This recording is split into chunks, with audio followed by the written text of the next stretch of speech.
आज आपण येथे साखरेचा जराही वापर न करता विलायची पावडर कशी बनवायची ते पाहणार आहोत। बरेच जण काय करतात, फक्त बियांपासून विलायची पावडर बनवतात, पण तसे करू नका, कारण सालीमध्ये जास्त प्रमाणात सुगंध असतो।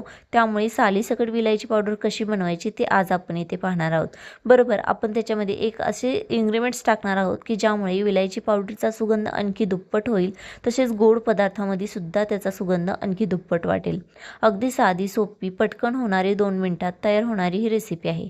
चला त्यासाठी काय काय साहित्य लागतं ते पाहूया। त्यासाठी आपल्याला इथे विलायची पावडर आणि एक जायफळ लागणार आहे। दुसरं इन्ग्रेडियंट्स म्हणजेच आपलं जायफळ होतं। यामुळे काय होतं, विलायची पावडरला उबदारपणा मिळतो। इथे मी 45 ग्रॅम एवढी विलायची पावडर घेतलेली आहे। विलायची ही ताजी घ्या, हिरवी असायला हवी। जास्त दिवस झाले तर पांढरी नाहीतर पिवळी होती, त्यामुळे ती घेऊ नका। नवीन पॅकेज आणून ते घ्या। एक जायफळ घ्यायचं आहे। आता गॅस चालू करून पॅन गरम करायला ठेवायचा। पॅन व्यवस्थित गरम झाल्यानंतर आपल्याला याच्यात विलायची टाकायची आहे, पण विलायची परतताना लक्षात राहू द्या, गॅस एकदम बारीक करून घ्या। अगदी 2 ते 3 मिनटं आपल्याला इथं छान असं एकसारखं हलवत घ्यायचं आहे, कारण आपल्याला इथे विलायची भाजायची नाही, तर फक्त कडक करून घ्यायची आहे। आता तुम्हाला दुसरा ऑप्शन म्हणजे उन्हामध्ये वाळवणे आहे।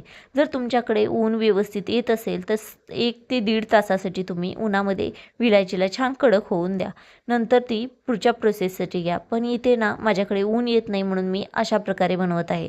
आता जर तुमच्याकडे ऊन येत नसेल तर तुम्ही अशा प्रकारे बनवा।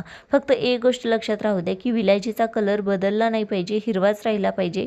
त्यासाठी आपल्याला गॅस एकदम बारीक ठेवायचा आहे। फक्त सुरुवातीला पॅन व्यवस्थित गरम करून घ्यायचा आहे आणि विलायची टाकल्यानंतर एकसारखे हलवत राहा। यामुळे काय होईल, आपली विलायचीला कुठेही कलर बदलला जाणार नाही आणि एकसारखी कडक व्यवस्थित होईल। आता इथे व्यवस्थित आपली विलायची छान अशी कडक झालेली आहे। आता आपल्याला दुसरी प्रोसेस म्हणजे काय करायचं आहे की जायफळ खलबत्त्यामध्ये छान असं बारीक करा, म्हणजे फक्त फोडून घ्या आणि त्याच्यामध्ये टाका। आता इथे गॅस आपल्याला बंद करायचा आहे, कारण आपला पॅन ऑलरेडी गरम आहे, त्यामुळे जायफळ याच्यामध्ये पटकन कडक होते आणि असतानाच जायफळ ही कडक असते। आता याला थंड होण्यासाठी ठेवून देऊया। गरम असताना अजिबात मिक्सरला फिरवून घेऊ नका। पूर्णतः थंड झाल्यानंतर त्याला एका मिक्सरच्या भांड्यामध्ये काढून घ्या, कारण जर गरम असताना केलं तर त्याला मॉइश्चरायझर मिळतं। त्यासाठी आपल्याला पूर्णतः थंड करायचं आहे।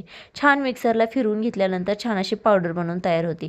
अगदी मी तुम्हाला दाखवते, अगदी अशी बनवून तयार होती जसे की आपण बाजारमधून विकत आणतो। आता साखरेचा वापर न करता सुद्धा तुम्ही परफेक्ट अशी विलायची पावडर घरी बनवू शकता। तुम्हाला मी इथे दाखवलेली आहे, एकदम बारीक पावडर बनवून तयार झालेली आहे।